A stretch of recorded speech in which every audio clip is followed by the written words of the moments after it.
Bonjour à tous, bonjour à toutes, et bienvenue dans le port de Celticos.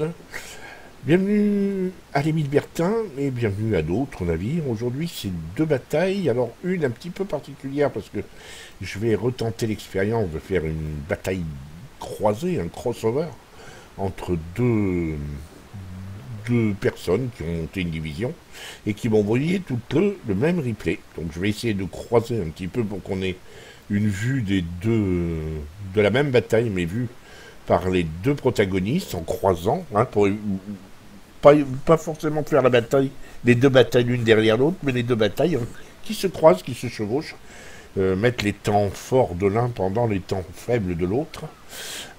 Et ensuite, on enchaînera avec une bataille un peu particulière, parce qu'il s'agira du Graf Spee. Donc c'est un croiseur assez spécial de rang 6. Bon voilà, tout simplement, j'avais envie de faire une vidéo, disons, atypique. Voilà, une vidéo atypique, un crossover et une bataille en Graf Spee. Eh bien, allez-y, pas aller chercher vos cacahuètes, ça va commencer.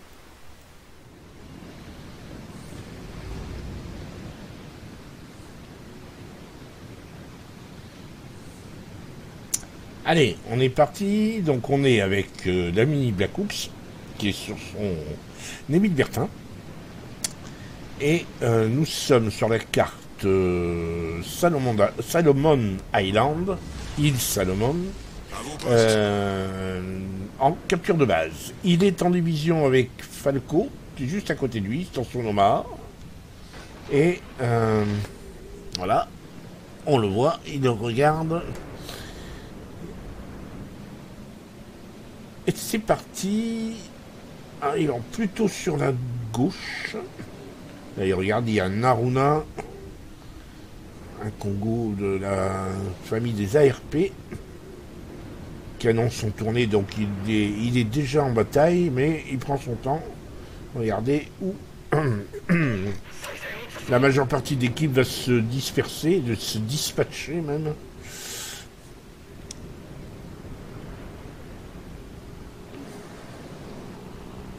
Par contre, ce qui est assez surprenant, c'est qu'on a le Wyoming qui est là, voilà. Il était près de la sortie sud et il fait tout tour.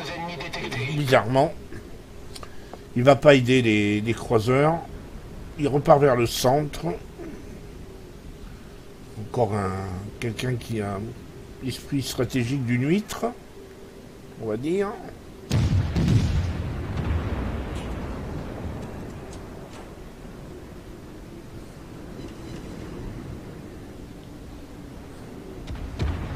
Premier tir sur la Casta. La Casta qui, au moment où je fais cette vidéo, est un des nouveaux destroyers de la branche anglaise qui sort, qui est annoncé. Elle n'est pas encore sortie au moment où je fais cette vidéo. On a la possibilité d'obtenir quelques navires en réussissant la mission. Donc voilà, on les débloque un peu avant. C'est très bien, c'est sympa comme tout. Alors certains râlent parce qu'ils n'ont pas réussi à le débloquer. Il y a la 4 a priori qui seront disponibles au déblocage qu'on obtient dans des containers. Voilà, premier sang pour la course, c'est très bien. On ouvre le bal. Et donc 4 qui seront débloqués dans les containers. Certains en ont déjà reçu 2, d'autres 3, d'autres 1 et d'autres 0. Et ceux qui n'en ont obtenu aucun sont un peu colères. Alors, à noter que le porte-avions allié vient faire du spot, mais là je vois pas très bien pourquoi. Où vont les chasseurs? Ça aurait été plus intéressant d'aller à la pointe de l'île pour vérifier, mais je pense qu'il veut se mettre à l'abri d'entière de l'Orion et du Clemson. Du coup, Black Hawk ça ralentit de plus en plus. Il va passer devant Falco et son Omaha. Falco qui s'est arrêté. Il attend de voir ce que aussi va faire le Kuma, si le Kuma envoie ses torpilles, je suppose. Parce qu'il a envie d'y aller, vous voyez, mais bon, le Kuma, il faut qu'il lance ses torpilles, sinon, il va se prendre des torpilles. Voilà, ça y est, il peut y aller. sans être vu par l'Orion. Voilà, torpille lancée. Et il regarde s'il gêne personne. Il tourne en ralentissant, ce qui lui permet de faire un virage plus serré. Les torpilles sont plutôt belles. C'est du Kuma aussi d'ailleurs. Et le Kuma vient se prendre... non, c'est Falco qui visait. Et il en met 2 au but avec une inondation. Et il va finir le travail avec l'autre jet de torpille. Plutôt sympa d'ailleurs.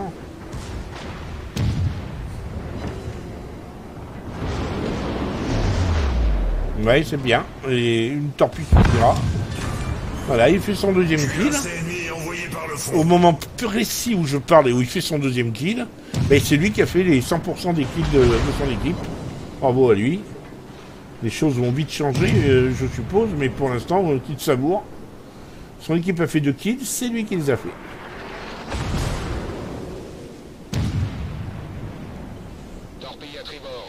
Là, c'est un tout petit peu différent. Falco servait un peu d'appât pour l'Orion. Là, c'est Black Hooks maintenant qui sert de... Pas d'appât, mais enfin qui s'occupe comment dirais-je, d'attirer l'attention du Clemson. Et Falco arrive avec en deuxième couche et essaye de sortir le Clemson. Travail d'équipe. Le moteur cassé sur Clemson, il n'y a qu'à voir le feu qui sort des cheminées. Et pas encore kaboom. Voilà, Clemson tente un tir désespéré sur Falco, mais celui-ci s'est freiné. Et sortie de piste du Clemson. On va basculer sur la vision de Falco, mais on va revoir toute cette scène, parce qu'elle est intéressante. On va basculer et revoir cette scène. Allez, on revient même un tout petit peu en arrière pour revoir la manœuvre sur l'Orion. On va avoir toute la manœuvre sur l'Orion. Alors on voit que Falco, effectivement, on va la voir avec en quelque sorte à la troisième personne. Parce qu'on a vu Black Hooks, comment il s'était débrouillé sur l'Orion. Et on va voir ce qu'on va faire là, toute la séquence, mais vue par Falco. Donc vous voyez qu'on voit bien Black Hooks qui a ralenti considérablement, qui va barrer le T quasiment du Kuma.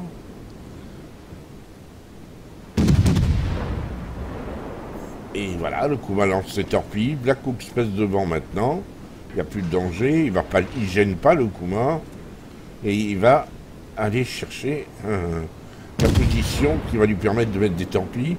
Falco lui attire l'intention de l'Orion qui bizarrement ne regarde pas trop. Voilà, il commence à regarder dans la direction et l'Orion vient de s'apercevoir des torpilles. Ça c'est un coup classique sur cette map. C'est vraiment l'erreur du noob. C'est même pas une question d'être insultant hein. En disant ça, c'est vraiment l'erreur de débutant. Il présente son flanc, il attaque sans aucune aide préalable pour repérer les torpilles. Il est à la hacheuse, ce qui est un peu crétin avec un Orion qui attaque des croiseurs légers. Pas mieux fait. Et voilà, toute la sortie d'Orion. Et voyons maintenant comment Falco, qui a tout de suite vu que le Clemson, et il a vu que Black Hooks a tiré l'intention du Clemson. Donc voilà, les torpilles. Le Falco restait derrière l'île et c'est lui qui a spoté les torpilles. Voilà. Et maintenant, Falco va bénéficier du harcèlement de Black Hooks sur le Clemson pour s'occuper du Clemson. Voilà, boum. Après, c'est une question de rechargement, de cadence rapide. Et ça, c'est loupé.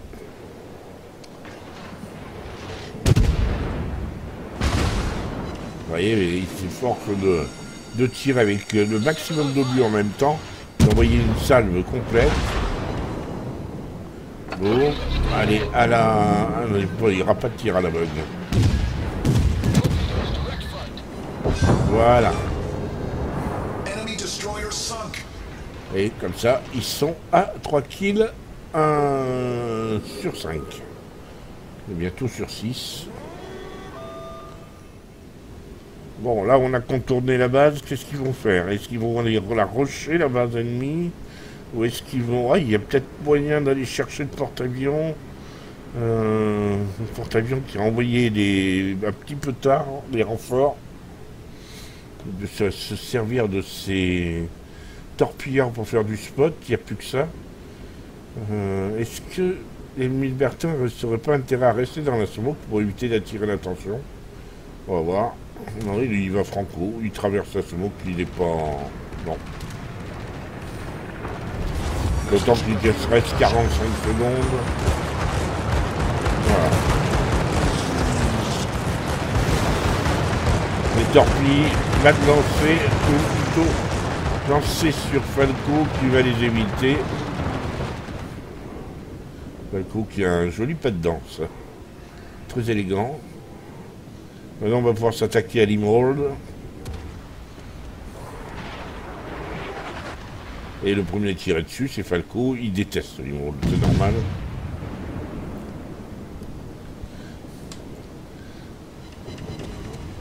Il en a plutôt après le navire. Ça n'a rien de personnel. Il n'est pas le navire. Voilà, le pauvre Emerald, on se demande pourquoi il est venu là, tout seul. Il a affaire quand même à 2 croiseurs, les 2 DD. Et il est tout seul à défendre, à essayer de s'opposer au push ennemi. Autant vous dire que il va pas durer longtemps.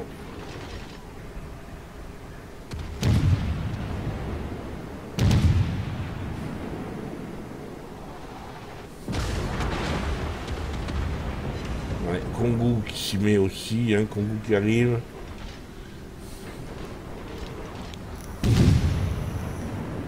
C'est c'est le Kongu de l'arbre technologique, hein, il n'y a pas de problème, c'est pas un ARP, celui-là. Pour le coup, c'est vraiment un Kongu. Il y a probablement le Nishijushi aussi qui arrive, c'est Nishijushi, oui. Et un Koenig qui viennent aussi se joindre à la fête. Le Kongu qui a sorti le Kuma, voilà, c'était celui qui était le plus avancé des trios.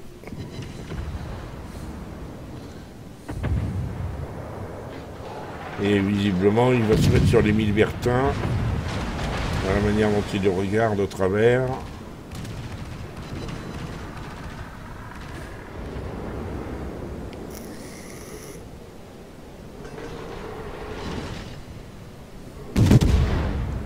On revient sur Falco pour voir cette séquence de tir sur le Kongu.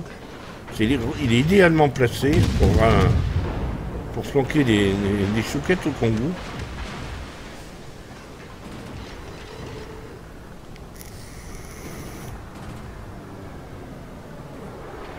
Et on voit comment il fait demi-tour pour éviter justement... Et c'est sans doute lui qui donne le signal de la retraite. Les 2 croiseurs légers n'ayant aucune chance contre ce qui reste de la flotte rouge. Parce qu'ils n'ont pas encore l'appui des 2 navires. Il y a un cuirassé, alors c'est bizarre, qui c'est ce cuirassé? C'est le Kongu, donc c'est l'Aruna. Ce qu'il appelle l'Aruna. Il semblait que c'était un Kirishima, vu la couleur, mais... le Kongu, lui, revient par le centre. Et donc, il doit y avoir un Wyoming qui doit être... Ils sont dans leur base. Kongu et le Wyoming. C'est pour ça qu'ils ont autant de mal. En fait, je ne l'avais pas vu quand je commentais la partie de la course. Ah, jolie séquence de tir. Pendant que les Milbertins s'enfuient après avoir attiré l'attention. Falco fait son boulot en tirant sur les ennemis. Ouais, les 2 cuirassés n'ont pas assuré du tout. Hein. Ils arrivent que longtemps après la bataille. C'est les 2 croiseurs qui encaissent le plus gros du choc. Et ils n'assurent aucun soutien. Le Wyoming partant, lui, complètement de l'autre côté, là-bas. Si vous regardez la minimap, il est en case F9. Et il se propose de remonter toute la colonne 9. Alors le temps qu'il arrive dans la bataille, on n'est pas arrivé.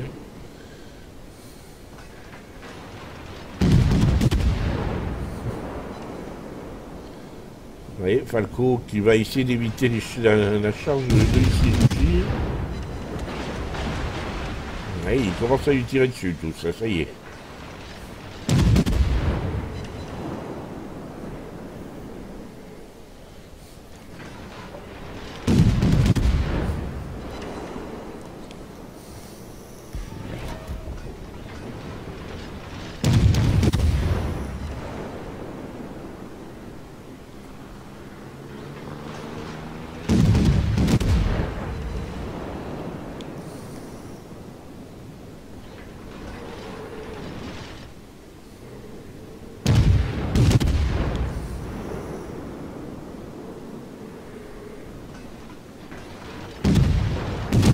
Ah, il s'est arrêté, Falco.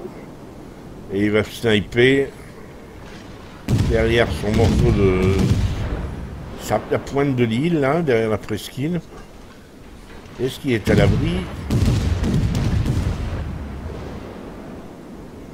C'est le Kongu qui est arrivé au milieu du... comme un cheveu sur la soupe et qui ramasse ses morts. Bon, on va pas le critiquer. Hein. Là, il rejette un coup d'œil, il est mis perte. Les deux croiseurs sont pas franchement vaillants sur ce coup-là. Ouais, du coup, Falco fait demi-tour.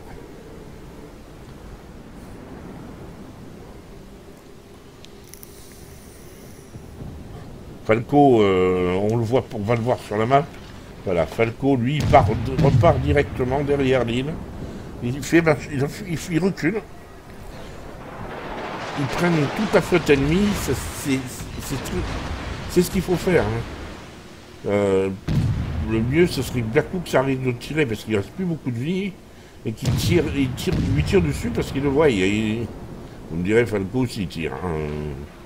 Et Black Hawk, c'est peut-être une cible plus facile. Voilà, là, ils sont pas en train de passer sur le DD. Parce que le DD est plus proche. Le T22.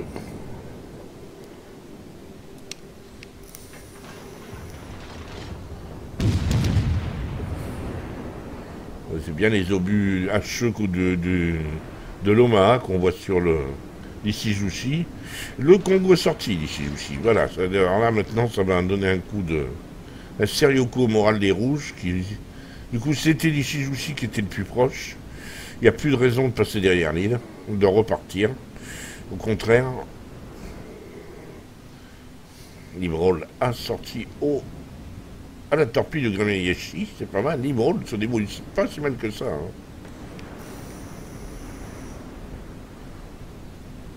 Les deux compères, on va aller voir la bataille du côté de Falco maintenant.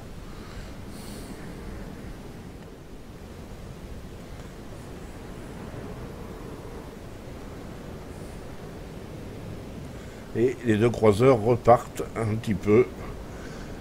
Il faut éviter que la Runa soit... comment dirais-je, attire le feu de tout le monde, parce qu'il va vite se faire dépoper. Même s'il a un gros pool de points de vie, le Wyoming est encore un peu loin de la bataille. Mais il arrive là-haut, il est tout en haut. Mais il sera resté inutile pendant un bon moment. Voilà, Falco, est-ce qu'il a raison d'attirer l'attention sur lui?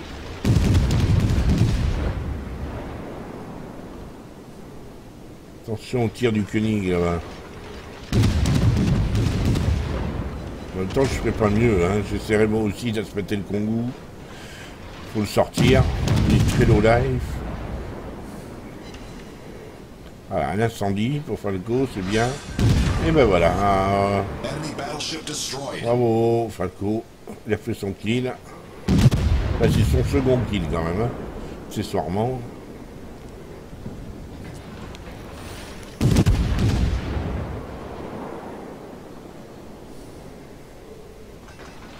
Et ça aurait été dommage de ne pas regarder cette séquence du côté de Falco.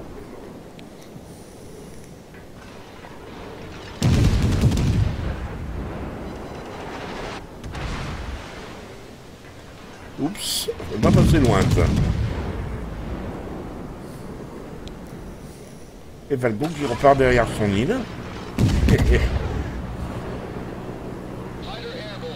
Ouais, il s'est arrêté.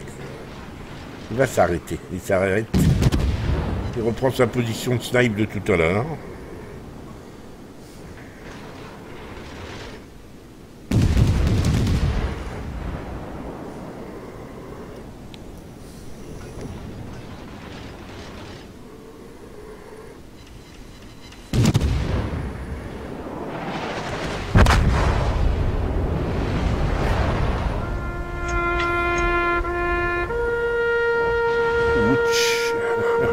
Il ne l'a pas loupé. Il ne l'a pas loupé. Voilà. Et on noterait qu'ils ont pris une position très défensive. Ces deux croiseurs low life et deux croiseurs légers, ils n'ont aucune raison de rusher les navires qui restent. C'est pas eux de... Il y a des cuirassés qui doivent encaisser le choc. Eux restent maintenant en position de sniper pour arrondir. Il y a quand même 63 000 de dégâts pour les Bertin de Black Ops. C'est assez confortable. Ne devrait pas être loin de la première place pour un tier 5. Un croiseur tier 5, j'insiste. Croiseur tier 5, faire 64 000 de dégâts maintenant. C'est vraiment très bon. Ah, Falco vient de se faire sortir. Falco vient de se faire sortir. Deuxième rôle sont côte à côte. La coupe reste dans sa position de snipe. Hein, je crois pas que...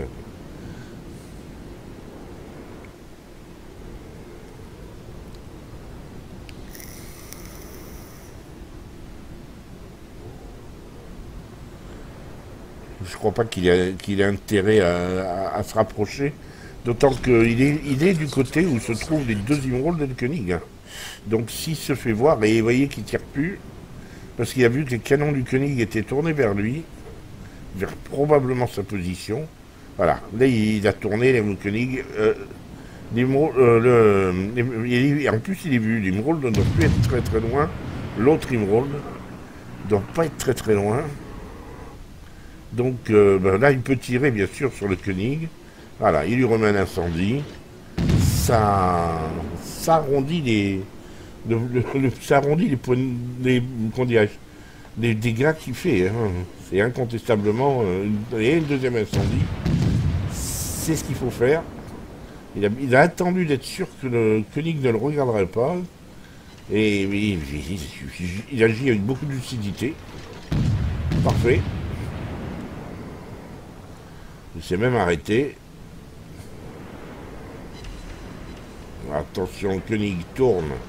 Donc les tourelles vont tourner. Est-ce qu'il aura le temps d'envoyer une chouquette sur l'ami Black Ops?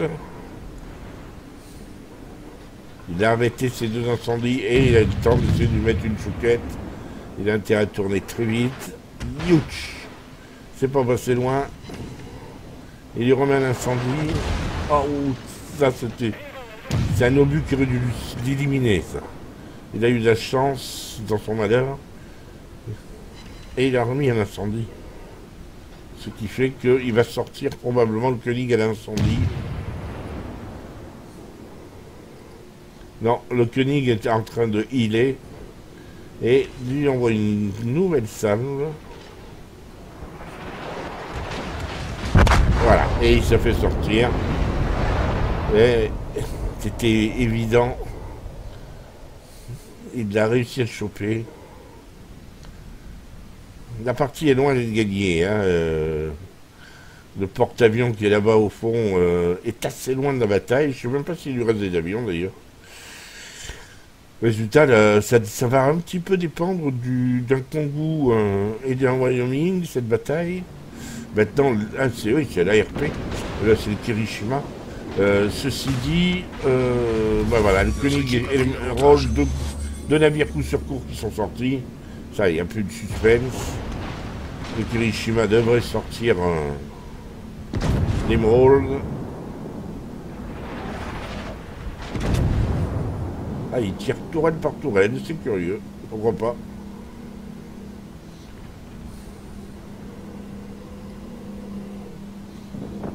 Voilà, fin de la bataille, bien joué le Wyoming. Et on enchaîne avec les écrans tout de suite. Alors c'est une victoire, hein. 5752 d'XP, 1916 d'XP libre, premier 100 pour l'achievement, 86 000 de dégâts, c'est un croiseur tier 5, c'est juste énorme. 116 coups au but, 3 torpilles au but, 2 navires coulés, 2 voies d'eau, c'est confortable. Il est premier, très nettement, avec... non, pas si nettement que ça, ils sont tous les deux très bien, à plus de 1300 points d'XP de base. Il n'y a que 40 petits points d'XP de base qui ne laissaient pas. Ils ont fait vraiment le boulot. Ah, c'était la RP Aruna, c'était pas le Kirishima. C'était bizarre, il me semblait qu'il était vert. J'ai pas vu jaune. La RP, je suis curieux.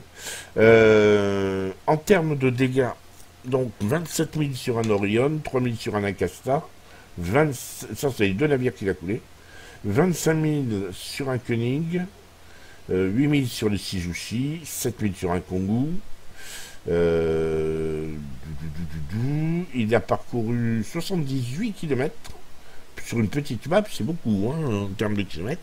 Il a tenté 1 500 000, 1 400 000. C'est énorme pour un Émile Bertin. 1 400 000, c'est énorme, c'est juste énorme. Hein. En termes de gars, alors en la batterie principale 37 000, avec 34 000 à la HE et 3 000 à la P. Il a tiré 312 obus, il y en a 107 qui ont atteint leur cible, soit un obus sur 3, grosso modo. En termes de torpilles, il en a envoyé 6, c'est-à-dire 3 qui sont arrivés au but. Ouais, on peut pas faire mieux. Hein. Enfin, si, on peut faire mieux, c'est plus cher. Et en inondation, 5 000 et 26 000 à l'incendie. Voilà, ça c'est, comment dirais-je, c'est assez confortable. On enchaîne avec les écrans de la bataille de Falco. 5063 points d'XP, 547 d'XP libre, 69 000 de dégâts, vous voyez que c'est très très comparable.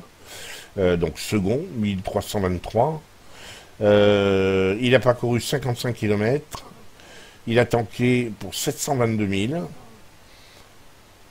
C'est très comparable en termes d'obus. Il n'y a que les torpilles qui sont pas. Il n'a pas tiré de torpilles, lui.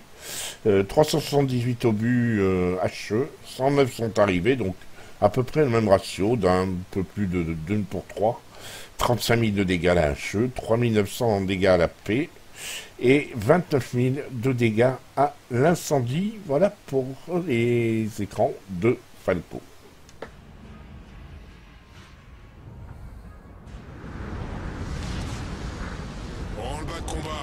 C'est à une bataille de tier 6 que je vous conduis maintenant, avec un navire un petit peu, comment dirais-je, pas si fréquent que ça sur la chaîne, le Graf Spee.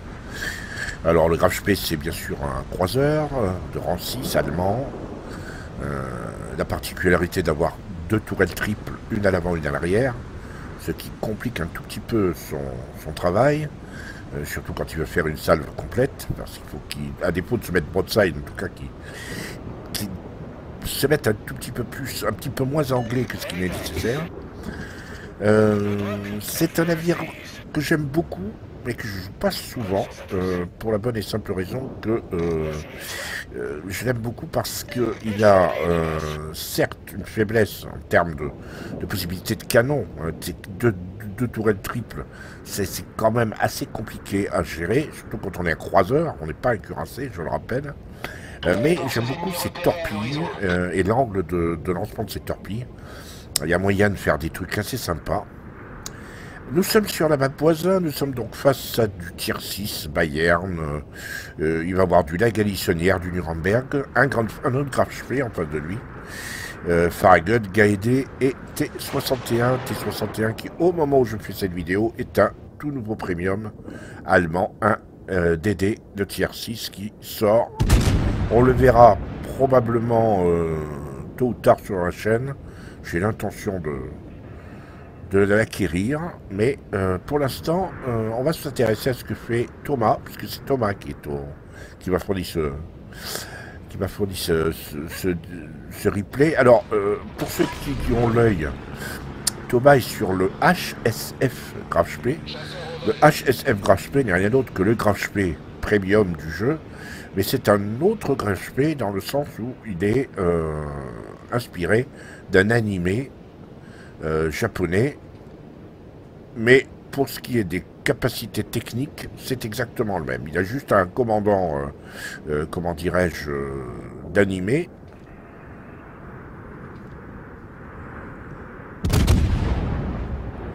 Alors le Graf Spee a la particularité d'être un... Bon, pour ceux qui ont déjà vu l'historique que j'ai pu mettre sur ma chaîne, je le rappelle, j'avais fait 2 vidéos pour raconter son histoire. D'abord son histoire et ensuite sa dernière bataille, la fin du Graf Spee. Pour ceux que ça intéresse, le Graf Spee, je regardais le tir pas mal. Je vous renvoie donc à ces 2 vidéos. Le Graf Spee est un croiseur, est un cuirassé de poche. Donc, c'est-à-dire qu'il répondait à la philosophie d'être plus rapide que les navires ayant la même puissance de feu et plus blindé que ceux qui étaient plus rapides que lui. C'était le principe de la notion du cuirassé de poche. Il faut le jouer véritablement comme un prédateur de croiseur, et ce qu'il est d'ailleurs. Je sais que quand je sors mon La Galissonnière ou mes croiseurs tirent 5-6, affronter un Graf Spee est toujours une épreuve, parce qu'il est pas mal blindé pour un croiseur de même niveau, et voilà. Il est redoutablement précis. Et c'est un tueur de croiseur. Il faut l'utiliser comme un tueur de croiseur. Là, il est tombé sur un Noma qui a décidé de l'aspâter. Il a quand même la possibilité de récupérer de la vie, ce qui est quand même assez appréciable pour un croiseur. Là, c'est la notion du cuirassé de poche qui rentre en ligne de compte. Alors évidemment, l'Oma ne fait pas de grands dégâts, mais c'est un peu le côté Fear Factor, c'est-à-dire un pack sur un pack sur un pack, ça finit par agacer. Par rapport au cuirassé, il est beaucoup plus compliqué, même s'il fait des dégâts assez corrects sur les cuirassés tier 5. Il est beaucoup plus compliqué à jouer, il vaut mieux éviter de se frotter trop au cuirassé.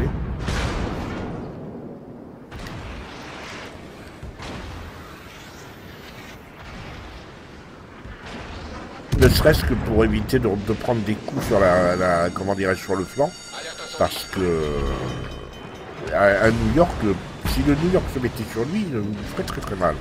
Je sais pas, soit il vise mal, soit j'ai pas vu beaucoup de tirs du New York. C'est Noma qui a l'air de le tirer dessus. D'ailleurs, Noma est à la hache, ce qui n'est pas une mauvaise idée contre le Graf Spee.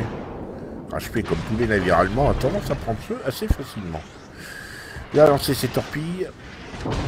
Je pense qu'il doit être dans la smoke.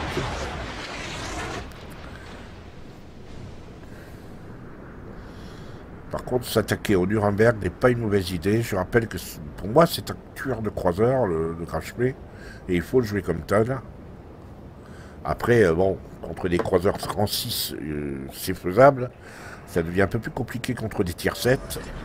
Je pense au Myoko, je pense aux Shorts. Le Graf Spee a un peu plus de mal. Non qu'il ne fasse pas de dégâts, il fait autant de dégâts. Mais en face, ça commence à faire soit un gros reload, soit un blindage un petit peu plus conséquent. Et une portée un peu plus conséquente, pour le short en tout cas.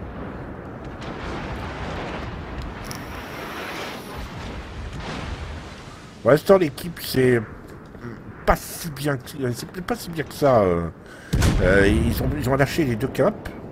Ils ont laissé un petit peu tout seul le Graf Spee face à la flotte rouge qui a pris A. Donc ils sont en train de copieusement perdre. En plus, oui, ça y est, ils commencent à... Oui, ils perdent. Ils se sont réfugiés au milieu des îles, regardez, un petit peu. C'est pas avec ça qu'ils vont s'en sortir. Il va falloir que Thomas sorte l'artillerie lourde, si je peux me permettre. Il commence à faire des hits, parce que... Pas des hits, des kills. Parce que... Alors il est pris en chasse par les deux DD. Le T61, lui, il est casé. Alors T61, je ne connais pas ses capacités. Je ne sais pas si c'est un super Gaédé ou... Je n'ai pas encore étudié le cas, parce que bon, je ne l'ai pas, donc... Ouais, j'ai quand même l'impression que c'est New York qui tire à la chute.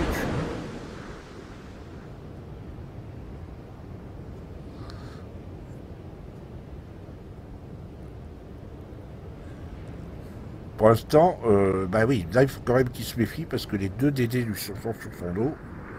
Alors c'est vrai qu'il faut sortir le Nuremberg, c'est pas une mauvaise idée. Un tir raté, logique, hein, il était anglais le Nuremberg, voilà. Là il se met parallèle au Nuremberg. Le Nuremberg qui a légèrement ralenti. Là, à mon avis, il va faire mal. Il peut faire mal si son tir arrive au but. Nuremberg va avoir très très mal. Il s'est mis parallèle, c'est très bien joué. Un petit 3006. Bon. Par contre, bah oui, ils sont chassés par les... Le gars et deux et lui sont chassés par les deux DD.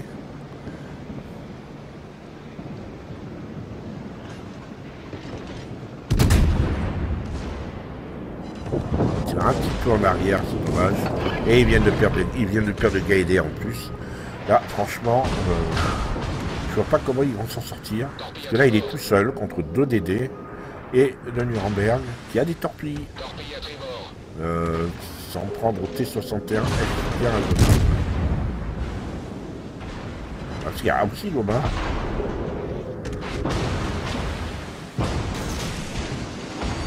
Voilà, là on s'est torpille. Le Nuremberg, bien sûr, là, ça, il va s'en donner un cœur joue à lui, avec le rideau qu'il a. En plus, ah bah non, il s'est fait sortir. Bon, d'accord. C'est New York qui l'a sorti. New York qui fait d'intervention remarquée, là, au nord. Les titans qui reviennent.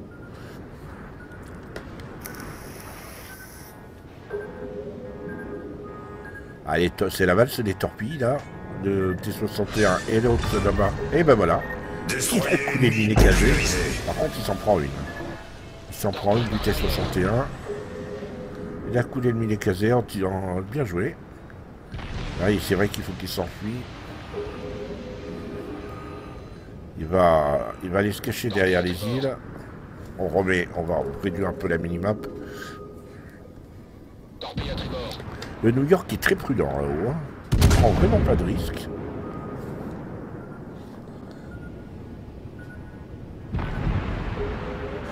Alors il surveille. Il sait qu'il y a encore l'Oma qui est dans le coin et le T-61. Voilà l'Oma.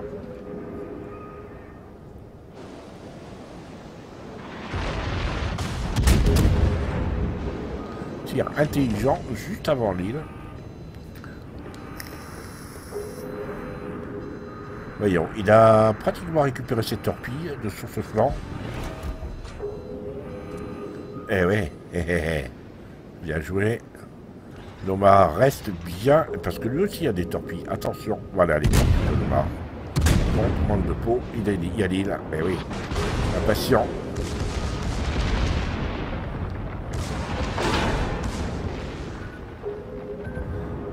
Torpille de Loma qui sont un petit peu...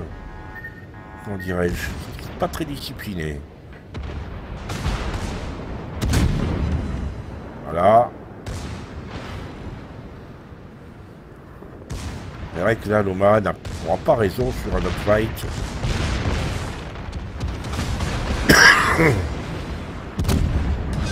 Voilà, la preuve de citadelle en même temps. Et il était temps. Il nous reste encore deux îles. C'est pas mal. Ils peuvent encore renverser la game, mais ça va être compliqué. Parce qu'ils ont quand même encore perdu les deux caps. Le New York reste en haut là-bas, mais il n'y en a plus pour très longtemps. Il brûle. Et ils vont perdre le cap A à cause de ça. Non. Salve perdu. Il aura peut-être été inspiré d'aller sur A, où il n'y a plus personne. Caper tranquillement. Ils sont pas, comment dirais-je, ils ont un gros déficit de points. Il y a plus de 400 points d'écart. Je ne vois pas comment ils peuvent rétablir les games, à moins de tuer tout le monde, évidemment. Alors, finalement, c'est un autre GrapHP, c'est le problème. Un autre GrapHP qui a pas mal de points de vie. Allez, il est repéré, c'est le T-61 qui restait dans le coin. Il lance son avion, voyons si on peut voir quelque chose. Non. C'est-à-dire, comme vous pouvez le remarquer, complètement atypique en termes de gameplay. Avec ces deux tourelles, elles font très très mal, mais encore faut-il toucher l'ennemi. Et puis, bon, il a une portée assez correcte, hein, 16 km, c'est pas mal. Et voilà, l'Oma a coulé, non, l'Oma de l'équipe de Thomas a coulé Farragut. Ils sont en train de grignoter, ils sont plus que deux. Hein. Alors, ouais, Thomas est toujours un œil sur le T-61, il le cherche. T-61 qui habilement reste le plus loin possible. Et le GrapHP est en train de là-bas, est en train de se faire sortir par le Budjoni. C'est le problème du GrapHP, hein, contre un croiseur qui a un reload très important. Voilà, le Bayern a sorti le GrapHP. Il ne reste plus que T-61. Les Rouges sont en train de perdre une bataille qu'ils avaient complètement à leur disposition, complètement en main. Alors maintenant, il faut aller caper. Ils ont un croiseur là-bas, tout en bas. Voilà. Ils tirent. Ah oui, oui d'accord. Il y a... Le T-61 est là. Est-ce qu'il va oser lancer les torpilles? A priori, oui, bien sûr, il n'y a pas de raison. Surtout si le T-61 vient le chercher, parce qu'il a tourné le T-61.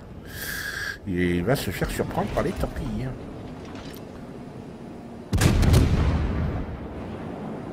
Habilement, vous avez vu que Thomas est passé à la HE. Et maintenant, voilà, le T-61 devrait éviter les torpilles.